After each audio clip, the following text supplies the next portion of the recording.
Well, it's now been more than 3 weeks since Occupy Wall Street began in New York, and it seems like the movement is only growing. New York Mayor Michael Bloomberg said today that the occupiers could stay in Zuccotti Park indefinitely. A lot of people, though, assuming that he's just waiting for the cold weather to roll in. Now, the October 2011 movement is still in Freedom Plaza. Despite the fact that their permit expired last night at 10 p.m., they've now negotiated a 4-month extension there. And they've got the media's attention. Now you have the attention of the lawmakers. What are they going to do with it? At what point do you have to stop occupying and perhaps start infiltrating? Here to discuss this with me is Maria Allwine, one of the organizers for October 2011 and former Maryland Green Party gubernatorial candidate. Maria, thank you so much for joining us tonight. Thank you, Ilona. Thank you. So I'm right there, right? I just got this information right before the show that you have your permit extended for 4 more months to stay in Freedom Plaza? Yes, the National Park Service did offer to extend the permit. We are able to keep all of our community tables, food tent, legal, etc. They did ask us if we would accommodate groups who already have permits into that 4 months so that we could share Freedom Plaza with them, which we are more than happy to do. This is a major victory for us, not to be underestimated.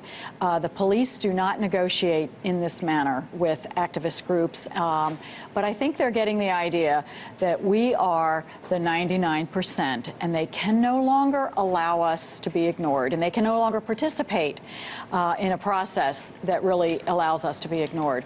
We're here, we're not going away. But what do you, so you're going to stay for 4 months, and then what happens if everybody keeps camping out for 4 months? Right. And of course winter is coming up. We'll Right. see if this one's going to be a hard one or not. But at what point do you have to just say that camping out, occupying Wall Street isn't enough? How do you actually bring about some type of change? Well, I don't think, I use the analogy of when the wealthy landowners in the 1760s here got together and decided that they had grievances that they wanted to address. They didn't know where that was going to lead, and they didn't really exactly know how they were going to achieve what they wanted to achieve. They only knew that they had grievances that they had to deal with and that they needed fundamental change.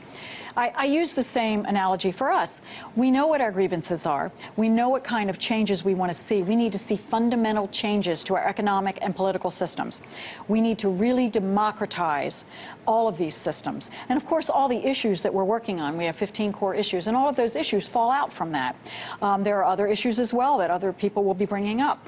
But we're going to work on them. We're going to propose what we want to see using evidence-based solutions that have been ignored by the politicians, because after all, they're serving their corporate masters and the 1% of the wealthy elites in this country. So tell me a little bit, though, of what you want to see. Do you want to see the Citizens United decision go away to try to get some of the money out of politics? Do you want legislation? You want, a new law to be passed, or do you think that you have to work outside of the current political system? I think right now, and I'm a longtime activist, the people that have organized the October 2011 movement, people that have organized Occupy Wall Street, Occupy DC, and all these other occupations.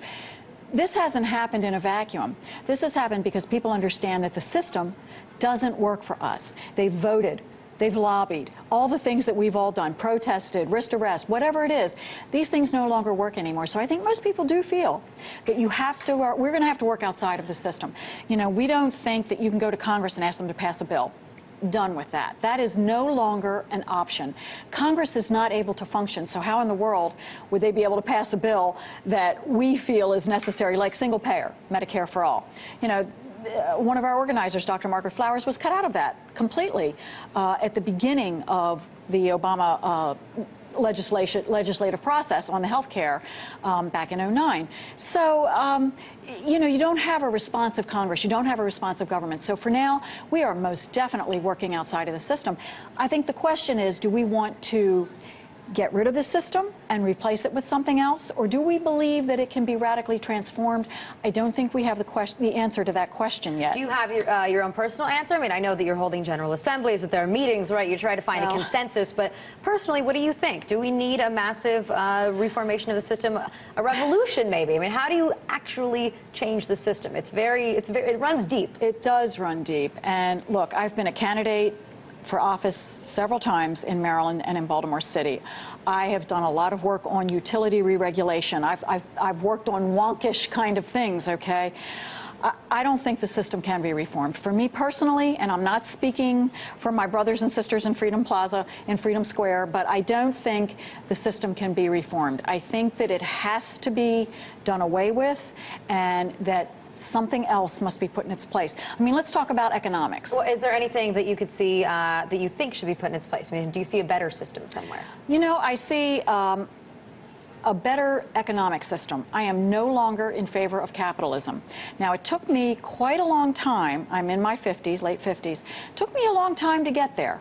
It took me a long time to say that capitalism is inherently the wrong system. It's inherently unfair. I think that what you saw in this country from the end of World War II up until around the early to mid-70s was actually an anomaly. The rise of the middle class, the strength of unions, that was an anomaly in this country's history. This country has always catered to the interests of the wealthy, to the interests of corporations. It has happened again. The middle class is done. We are all but destroyed. The poor are increasing in numbers, and they are ignored. They are marginalized and have no voice. So I really believe that the system, the capitalism, must be replaced.